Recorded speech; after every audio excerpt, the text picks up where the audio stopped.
All right, y'all. So I episode 4, and turns out this is now the penultimate episode because apparently this season may have been shortened by an episode, but there's some weird vagaries going on when it comes to that. And also, this episode has the audacity to try to pull off some kind of twist that I will get into later. That I'm not buying.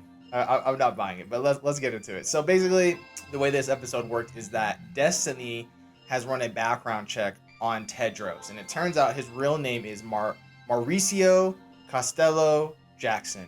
Because if you want to make a character black, you put that name Jackson, and then now all of a sudden it makes sense that they are black. But basically, they figured out that Tedros has done time in prison. He has a string of domestic abuse charges, and that basically he's violent. He's a bad guy, which we already knew that, so that's not really telling us a whole lot more. We already know that. And basically, what happens is that Destiny has decided to go to Jocelyn's house and sit in on the recording sessions with Tedros and basically play detective. She's going to go in there and then report back to Heim in terms of what she is seeing. Which I think, in terms of its structure, is not terrible. Destiny is one of the few characters in the show that I like, and this episode made me like her more because she's one of the few characters that has a backbone, is savvy, and seems to be a good person to a certain extent. I mean, don't get me wrong, she's still hindered a bit by the industry that she is in. So yeah, Destiny goes to the house and basically is deciding to kind of snoop around and look and see and just feel the vibe out. She's not going to really try to do anything too antagonistic. She wants to just kind of see what is going on. In one of the moments she has, she runs into Chloe, aka Piano Girl. And basically, Chloe's like, "Hey, do you want to watch me play piano?" And Destiny's like, "Okay, why not?" And she goes there and she, listens to Chloe play piano, gives her a bit of a singing lesson in a moment that I actually thought was solid. It felt like a glimpse of a different, better show. The dynamic is just a mentor and a mentee, right? I don't even know if that's word is right, mentee.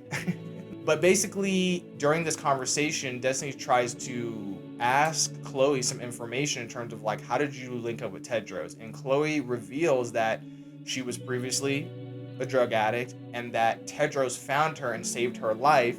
And then Chloe slips up and says that she is 17. Oh, wait, no, I'm 18. Revealing that Tedros has underage women in this cult. How old are you, Chloe? So, or 18. Mm-hmm. And let's not forget, in a previous episode, Chloe was running around nude. So that means that, yes, okay, this actress is not 17 or a child or whatever. But in the context of this show, you had us watch a child run around and be sexually provocative. Gross. But then we are seeing these recording sessions with Jocelyn where it basically seems almost like a party / recording session where, they're doing drugs and Tedros is wilding out and we're getting to see his process, which I don't know. I don't know how impressive the process is necessarily. And then they make a really big deal. This is something I forgot to mention in the other video, that Mike Dean is coming through, which Mike Dean really only means anything to people who are kind of looking more critically at music that you actually listen to. He is a guy who has worked with Kanye West, Travis Scott. He's kind of like a secret weapon producer, musician that a lot of these artists have used. But Mike Dean is coming through. I feel like this almost feels like a hype reel for Mike Dean. He comes literally out of a car, suicide doors up, with bong in hand. I guess he really likes smoking weed. So yeah.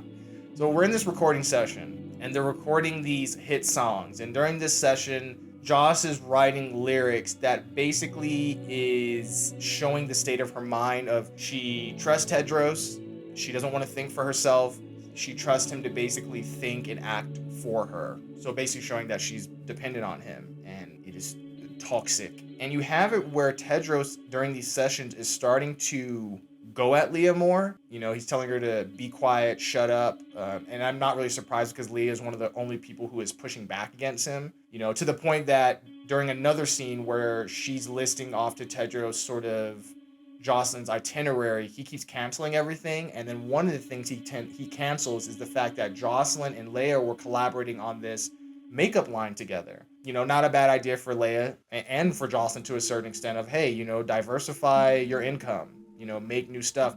But Tedros spins it in a way to say that you're not really here for Jocelyn, so we're going to cancel that meeting. But also it does a thing where it makes it where Jocelyn is more dependent on him, and also possibly cuts Leia off from a revenue stream that could have maybe given her a little bit more independence. Because, and I kind of want to go into this, I do think it's interesting, and I don't think the show is really exploring it too well, of when you become famous and you start to have your friends become your employees, and how that creates an unhealthy dynamic, because there's a power difference there. And I can't imagine most friendships are done a service by having one of the members of the friendship have a lot more power over somebody else. And so, to go back to the recording sessions, you have it where Destiny is reporting back to Haim through phone calls in the bathroom saying, and this part I'm not really getting, but she's saying like he's abusive, he's doing questionable stuff, but the songs are hits. These 3 snippets of a song that we hear, which I don't know about y'all, I'm not saying the songs are terrible, but hits? I don't know.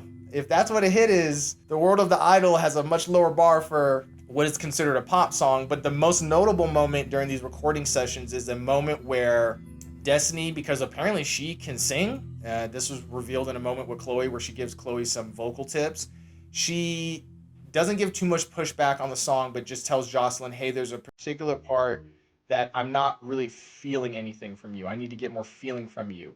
And then Tedros, being the slime ball that he is, goes, oh, okay, we need some feeling. Okay, let's run it back. And mind you, this room is crowded. There's producers everywhere, all his cult followers. Leia's in there, Destiny's in there, Chloe's in there, who we have revealed as a child. And that in order to get Jocelyn to put this feeling into her singing, he decides to basically blindfold her and stimulate her from behind with his crotch to get her to do this, but she's doing this in front of everybody, and it is highly uncomfortable, right? Like, I think it's funny that they have moments where they cut to Mike Dean, the producer, and a friend of his that's there, where at first they kind of have this look on their face that's like, okay, this is weird. But then as the session keeps going on and the moaning vocals are happening from this weird moment, their look goes from this sort of, okay, this is a little bit odd, but okay, whatever, to now they're genuinely kind of put off of like, this is just gross. This is nasty. Which I wonder the things Mike Dean in particular has seen, because he's recorded with a lot of these people, and I wouldn't be surprised if he's been privy to stuff like this, or to be honest, worse. So they do this recording session, and while this is going down, we cut to Diane. And that, yes, Diane, Jocelyn's friend and former backup dancer, is being positioned to basically take Jocelyn's song, World Class Center. And we see this interesting scene where she's marching to the record executive office and the boardroom meeting, and Nikki is laying out, like, we're going to do this, we're going to do this, you're our new artist, and this. And the part that I find interesting about this scene is that it's kind of focusing on it's focusing on Diane's face. And I think, one, I want to say Jenny from Blackpink might have a future in acting, because she gives this look on her face as Nikki's listing off like world tours, and you're gonna have access to this and this marketing department and this, where she doesn't look necessarily elated. There's a smile, but there's almost a feeling that she's being overwhelmed and kind of questioning what she has done to get into this position. And I thought that was interesting. I actually think it would have been more interesting if Diane was a bigger part of the show, and not as that Rolling Stone article revealed, added because she's pretty, which, she is pretty, but that's not a great reason to have Jenny from Blackpink in your show. And so after the success of this recording session, Tedros is like, okay, let's throw this party.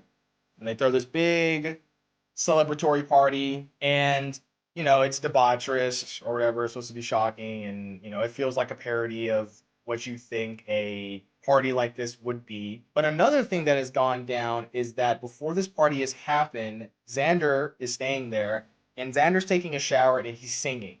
And he sounds good because it's TROYE SIVAN, and TROYE SIVAN is actually a pretty solid pop artist in his own right.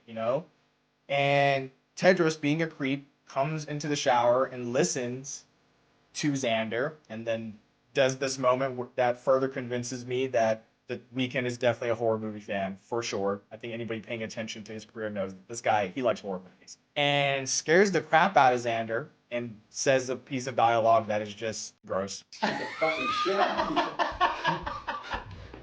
Oh my god. What do you think I was gonna butt fuck you? And kind of asks Xander, whoa, you have a good voice. Why aren't you singing? What's going on? I wasn't told about the fact that you could sing, that you're talented. And Xander kind of kind of tells the story of like, hey, I had like a vocal injury and that, Jocelyn and I were on this sort of kids show together, because if you know the industry of Hollywood in particular, there is definitely a child to, I'm going to say adult star, but don't take the adult star in that one. Get your mind out of the gutter. Of like child to adult star pipeline. Like it made me think a lot of sort of, the Mickey Mouse Club to pop star pipeline of Britney Spears, Justin Timberlake, Ryan Gosling was in there. If you think about the current batch of like Selena Gomez, Miley Cyrus, they went this path as well. But there's some conflict in this situation because Xander is saying that he had a vocal injury and that's why he doesn't sing anymore. But we heard in that shower that he can sing. He sounds fine. He sounds pretty good. And so before this party scene goes down, in another shocking moment, there is a group meeting, probably a better word for it is cult meeting, where Tedros lines everybody up and kind of calls out Xander, basically tortures him with the shot collar to get him to talk about the fact that in a previous conversation, and I might be misremembering this, don't be super on me about this, the show is so discombobulated and disjointed, that Jocelyn's mom may have gotten Xander to sign a contract to basically bury his own pop star ambitions so he would not outshine Jocelyn. And of course, Tedros, being the person he is, has made Jocelyn privy to this, and they're basically going to torture him with this shot collar and interrogate him in front of Jocelyn, where I get the feeling that Xander's not lying. And then the show, during this, you basically have where Xander's saying like, hey, your mom got me to do this, and Jocelyn's like, you're lying. Tedros shock him. And then the show tries to do this weird twist where all of a sudden, for 3 episodes, we've seen Jocelyn basically be fairly helpless, except for in the last episode where she gave slight moments of pushback, of how Xander starts saying that Jocelyn is super manipulative. You don't understand the fucking years that this bitch has taken from me. The fucking career that I could have had, the life that I could have had. He's lying. She fucking controls everything around her and everyone. And now she's doing it to you. And in response to this, Jocelyn, in anger, presses Tedros to continue shocking him. And they're trying to pull this twist that somehow Jocelyn might also be a manipulative, sociopathic mastermind, to the point that Tedros, who's been doing upsetting things for 3 episodes, so almost about 3 hours of the running show of this time. I just said that totally weird. You know what I mean. Put it together. Your brain will put it together. You got it. That he starts to have this look of shock of like, oh man, my girl kind of crazy. What? You've been doing this torturing stuff. Why are you like shocked now? So I think the show is trying to set up this twist that Jocelyn is maybe the real villain. But there's a problem with that, which is you are in your second to last episode. If you wanted to set up Jocelyn possibly being a manipulative mastermind the whole time, you got to give us hints of that throughout the show. You can't just put it in this second to last episode. So now that we've done this table setting, we cut back to the party, and it's debaucherous and it's going crazy, and Leia is very much giving mom of the friend group energy, where she's trying to make sure that things in the house don't get damaged, and it's pissing Tedros off because he's saying that she's ruining the mood. And he squirts her with this gun that I think is like filled with alcohol, and it's very rude. It's very, it's very asshole-ish. And Jocelyn gets in Tedros' face, like, why are you doing that? Why are you treating my friend so badly? Like, well, I don't get it. Which, is still kind of an inconsistent moment because he's done this several other times, like in the recording session where he's basically telling Leia to, shut the fuck up. And so it leads to this series of moments where basically Diane shows up to the party and she's talking to Tedros, and we haven't seen her interact with Jocelyn in about an episode, I believe. And when she shows up, Jocelyn is sitting there with Chloe. And before this even happens, though, Destiny pulls Jocelyn off to the side and lets her basically know, hey, this guy's name's Mauricio Costello and Jackson. He has domestic abuse charges. He's dangerous.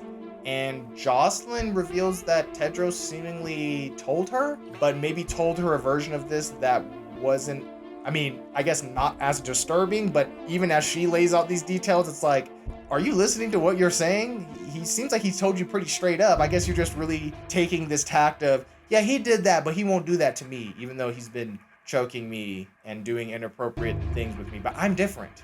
I'm different. And so we cut back to the moment where Diane's entered the party and she's talking to Tedros. And Chloe, who is now high on Molly as a child, let's not forget she's 17, she reveals basically the plot that they got Diane knows Tedros, and basically they plotted together to pull Jocelyn to the club, but that Diane didn't know that Tedros would sleep with Jocelyn. And of course, Jocelyn is shocked to find out that Tedros has been manipulating this whole time and lying to her. So, in response to this, Jocelyn decides to text her ex, Rob, who is some actor who is starring in some kind of superhero film. And she invites Rob to the party, basically to hook up.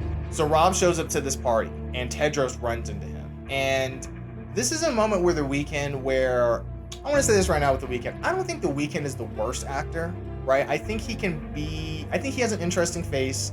I like seeing his face in close-ups because I don't think we see a lot of people who are like Ethiopian in roles like this or just on screen at all. But the way this scene plays out, Tedros is doing shots with Rob and not so subtly having a problem with Rob because he knows that is Jocelyn's ex and he's kind of like, why would Jocelyn invite this guy here? And so he starts, to be real, I feel like The Weeknd would be better in a comedy movie because he is funny, but being threatening, he is not. He is not intimidating at all.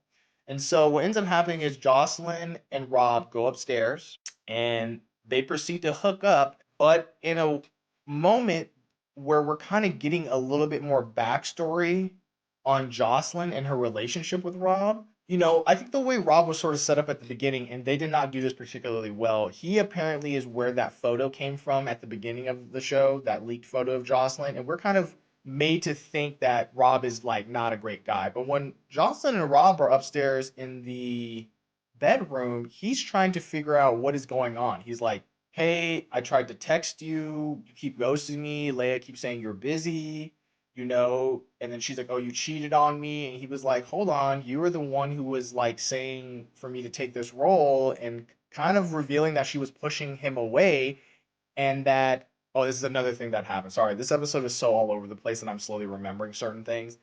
That in a moment to sort of boost Jocelyn's profile, Tedros advises her, and we've seen these kind of videos before, to go on basically, I'm going to assume like Instagram or YouTube, and reveal that her mom was abusing her in a video, right? While everybody's watching.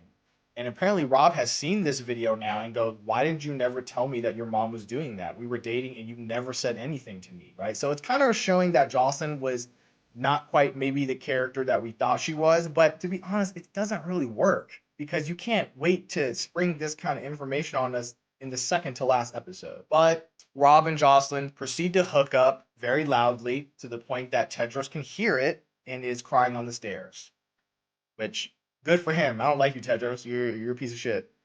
But then after this hookup, Rob goes downstairs, and now Xander, apparently after the whole shot collar situation, and also this other weird scene where after Xander was tortured, I guess he like peed himself because, you know, he was getting shocked. He was probably scared. I don't blame him. You know, I have to give Xander credit for that when they were initially going to torture him. My man dipped out of there. So it lets me know that if Xander and I and my friends were in a situation, Xander would definitely be the friend who would be running with us and not asking questions about what is going on. That is a great instinct. It is better to run and ask questions later than to ask questions and possibly get caught up. But now Xander apparently is loyal to Tedros, which, that's super weird. But in this scene, Tedros apparently sends Isaac to go clean up Xander in a scene that is uncomfortable because there's this sort of tension in the air that something weird is going to happen, where I don't know if Xander is possibly going to get assaulted because when Isaac has to clean Xander, he takes Xander's pants off and then like barrels him over, and then we don't see anything after that. But the way this scene is shot, it is tense. Like maybe there's going to be an assault happen, which that's not great to have assault be your like thriller suspense element. That's just weird. Look, I'm not saying in like no piece of media you can't do that, but in the way you've been exploitated in this whole show, it feels kind of gross. But now, cut back to the party. Rob is leaving, and I guess this is a Tedros hatch plan where while Rob is leaving, Xander runs up with one of these girls, and one of these girls who is scantily clad, and asks Rob to take a picture. And Rob is kind of hesitant. He's like, okay, this is kind of weird, but he kind of does it. But the girl starts draping herself all over him in this sort of inappropriate way. They take a picture, and then he kind of like, all right, get out of my face, this is weird, and leaves, right? But clearly this is some kind of setup, which I think what the setup is the fact that I think Destiny at some point, and also the show has revealed that like Tedros has underage girls in this cult, and I'm getting the feeling they're about to set Rob up to be canceled because he's going to be seen in this picture with this underage girl who is very provocatively dressed. And so, yeah, so we are now in the penultimate episode of this show, second to last, and I think all the stuff that The Weeknd and Sam Levinson were talking about with this show, all the stuff about it was correct. It is fairly exploitative. I mean, they've only got one more episode left, which, like I said earlier in the video, there's some controversy about people going, wasn't this supposed to be 6 episodes? But the ratings apparently are not doing particularly great. And so I wouldn't be surprised if HBO is trying to cut their losses and, you know, diminish and mitigate the pain of a show maybe not doing as well as they wanted to. And so, yeah, now that we're in this second to last episode and they're trying to set up this twist with Jocelyn possibly low-key being the villain, which I'm not buying, what if you somehow have kept sticking with the show, which if you have and you're watching my video, I thank you for watching my video, but I kind of wish you didn't have to watch the show. What do y'all think of this? Do you really think this show is going to wrap up all its plot lines in one episode? Apparently, especially when it was supposed to be 2 more episodes. I would be really curious to see what y'all think of this. I'd actually be curious to know if people like this show. I mean, there's a lot of hate online. I'm seeing it in the Reddit boards. I'm seeing it on YouTube. And I'd be curious for someone to give a positive review of this, only so I can see how someone else is seeing this show. I mean, I'm probably not going to agree with you, but I would be curious. So yeah, let me know what you think in the comments down below, and then I guess I will talk to y'all at this series finale, possibly, of this show. Until then, mahalo.